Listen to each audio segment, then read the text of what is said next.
En el siguiente video se encuentra la solución de un ejercicio RLC de segundo orden, realizado por las estudiantes de la Universidad del Norte en Barranquilla. Para la solución de cualquier circuito RLC de segundo orden, es necesario conocer la ecuación característica de este tipo de circuito, la cual está dada por S al cuadrado más 2 por alfa por S más W sub 0 al cuadrado, en donde W sub 0 es igual a 1 sobre la raíz de LC, el cual se conoce como la frecuencia natural no amortiguada, y alfa, que es igual a R sobre 2L en caso de un circuito RLC que esté en serie, o 1 sobre 2 por LC en caso de que el circuito RLC esté en paralelo. Este es el factor de amortiguamiento. Es necesario además hallar las raíces S1 y S2 de la ecuación característica. Hay tres tipos de solución a la ecuación diferencial dependiendo de los valores de alfa y W sub 0, que son: el primero, alfa mayor que W sub 0 para un caso sobreamortiguado, y notamos que la ecuación sería x de t, dependiendo si necesito la tensión en el capacitor o la corriente en el inductor. Para el segundo caso tenemos alfa igual a W sub 0 y sería un caso críticamente amortiguado y está dado por la ecuación que está señalada.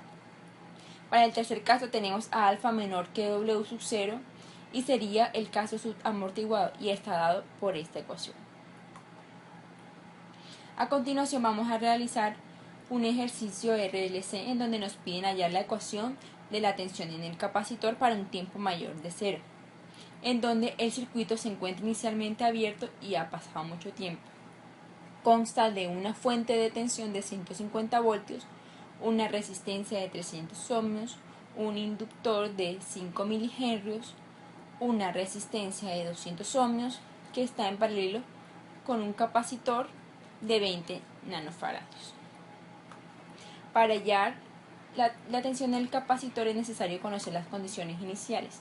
Entonces, para un tiempo menor que 0, notamos que este es el circuito equivalente, en donde los elementos se encuentran en serie. Tenemos la tensión de 150, una resistencia de 300, una resistencia de 200 ohmios. Vemos que el inductor se comporta como un corto y el capacitor como un circuito abierto. Por tanto, para hallar la tensión en el capacitor, usamos un divisor de tensión en la resistencia de 200 ohmios y nos da como resultado 60 voltios. Para hallar la corriente en el inductor, por ley de Ohm, debido a que las corrientes es la misma en todo el circuito, hallamos la corriente en la resistencia de 200 ohmios y nos da un resultado de menos 0.3 amperios. De acuerdo a las características de los elementos, podemos afirmar que la tensión en el capacitor y la corriente en el inductor es continua. Ahora, para un tiempo igual 0, notamos que el circuito que nos queda es un circuito con un inductor, una resistencia y un capacitor en paralelo. Por tanto, podemos hallar los parámetros de la ecuación característica, obteniendo W sub 0 igual a 100.000 radianes sobre segundos y alfa igual a 125.000 nepers sobre segundo. Podemos afirmar que para este caso alfa es mayor que W sub 0, lo que quiere decir que el circuito se encuentra sobreamortiguado. Por lo tanto, su ecuación va a ser esta que notamos aquí, B de C de T. Es necesario hallar las raíces de la ecuación cuadrática para poder resolver esta ecuación, dando como resultado S1 y S2 igual a menos 50.000 y menos 200.000. Reemplazamos el valor de las raíces en la ecuación BC de T y obtenemos esta de acá. Ahora, para hallar las constantes de esta ecuación, se determinan los valores iniciales en el capacitor y en la derivada del capacitor. Para T igual 0, la tensión en el capacitor es igual a 60. Entonces tenemos que la solución será 60 igual a A sub 1 más A sub 2. Para hallar la segunda condición, en donde es la derivada de la tensión, utilizamos la relación de la corriente del capacitor igual a C por la derivada de la tensión, en donde la derivada de la tensión del capacitor va a estar dada por esta ecuación. Entonces, para hallar Para hallar la corriente en el capacitor usamos el método nodal, en donde tenemos las ecuaciones IL más IC más IR igual 0.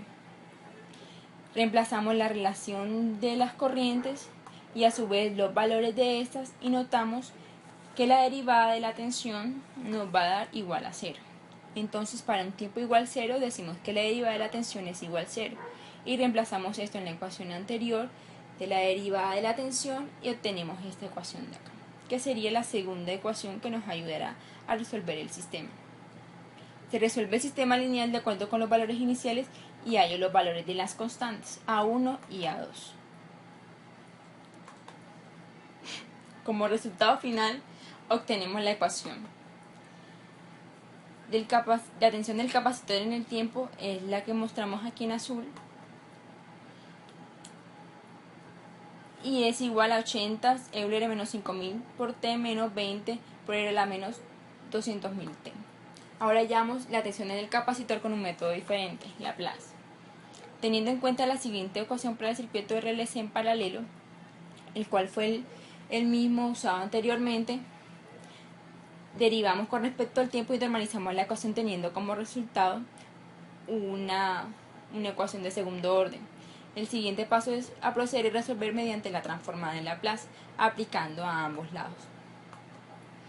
Organizamos los términos y obtenemos que B en el dominio de S va a ser igual a esta ecuación.